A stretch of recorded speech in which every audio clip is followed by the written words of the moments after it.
చంద్రబాబు ప్రభుత్వం వెనకడిగేసిందా?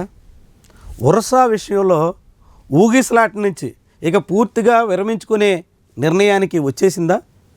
విశాఖపట్నంలో విలువైనటువంటి భూముల్ని కారు చౌకగా కట్టబెట్టేసేదానికి సిద్ధమైనటువంటి ప్రభుత్వం ఇప్పుడు ఎందుకు వెనకడుగు వేస్తుంది? నిర్ణయంలో తను ముందుకు సాగడానికి ఎందుకని సంశయిస్తుంది? ఇలాంటి అనేక ప్రశ్నలు ఇప్పుడు ఉదయిస్తున్నాయి. విశాఖలో ఋషికొండతో పాటుగా కాపులుప్పాడ ప్రాంతంలో మొత్తం 60 ఎకరాల భూమిని ఉరసా అనేటువంటి ఒక అనామక సంస్థకి కట్టబెట్టేదానికి సిద్ధమైపోయారు.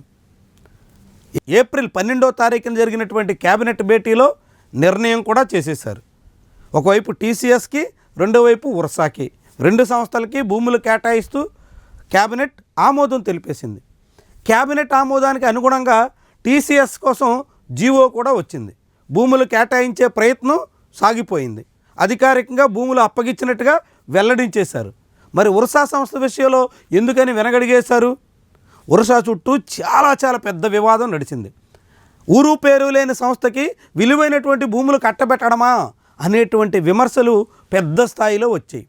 విపక్షం చాలా ఘాటైనటువంటి రీతిలో విమర్శలకు పూనుకుంది. వైఎస్ జగన్మోహన్ రెడ్డి ఇదంతా ల్యాండ్ మాఫియాకి నిదర్శనం అంటూ మాట్లాడారు. నారా లోకేష్ తన అనుచరుల పేరుతో మొత్తం భూములు కొల్లగొట్టేటువంటి ప్రయత్నం చేస్తున్నారు అంటూ కామెంట్ చేశారు. సరిగ్గా అదే సమయంలో ఉరసా ల్యాండ్ మాఫియా వెనుక కేశినేని చిన్ని ఉన్నారు అంటూ కేశినేని నాని తెర మీదకు వచ్చారు.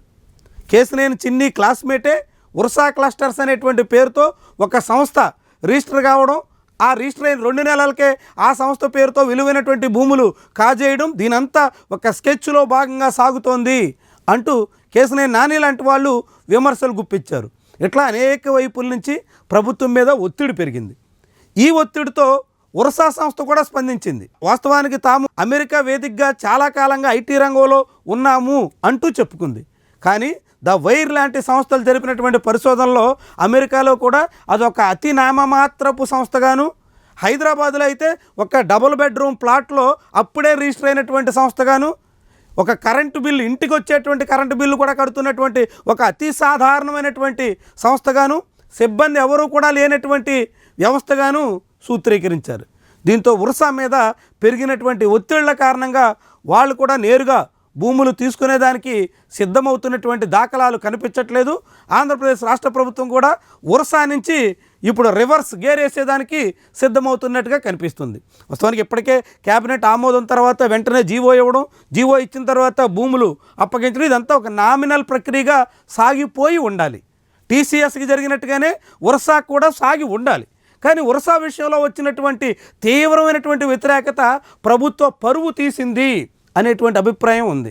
అనామక సంస్థ పేరుతో 60 ఎకరాల భూమిని కారు చౌకగా కొల్లగొట్టేసేదానికి సిద్ధమయ్యారు అనేటువంటి అభిప్రాయం జనంలో బలపడింది. సోషల్ మీడియాలో తీవ్రమైనటువంటి విమర్శలు వెల్లువెత్తాయి.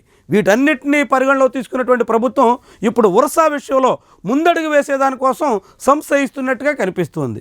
నిజంగా ఉరసా విషయంలో భూములు కేటాయించేదానికి సిద్ధపడితే అది అనేక రకాల పరిణామాలకు ఆస్కారం ఇస్తుంది అని ఆందోళన చెందుతున్నట్టుగా కనిపిస్తుంది.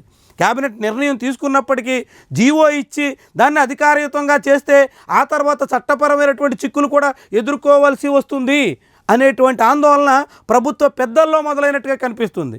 ఉరసా చుట్టూ ఉచ్చు బిగించి ఆ తర్వాత అనేక న్యాయపరమైనటువంటి చిక్కుల్లో పడాల్సినటువంటి ప్రమాదం ఉంటుంది అని భయపడుతున్నట్టుగా కూడా భావిస్తున్నారు.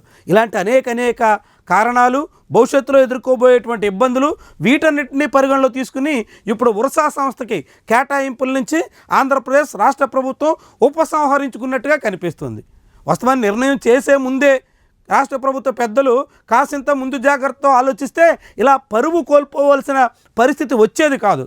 కానీ నిర్ణయం చేసిన తర్వాత, కేబినెట్ ఆమోదం తర్వాత కూడా నిర్ణయం అమలు చేయలేకపోతున్నారంటే ప్రభుత్వం ఎంత డొల్లతనంతో, ఎలాంటి పేలవమైనటువంటి నిర్ణయాలకు పాల్పడిందో చాలా స్పష్టంగా కనిపిస్తుంది. మరి ఇలాంటి నిర్ణయాలు చంద్రబాబు ప్రభుత్వానికి ఏమాత్రం శ్రేయస్కరం కాదు, ఏ రకంగానూ కూడా ప్రభుత్వ గౌరవాన్ని నిలబెట్టేటువంటి వ్యవహారం కాదు.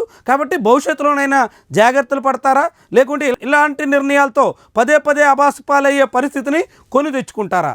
చాలా కీలకమైనటువంటి విషయం.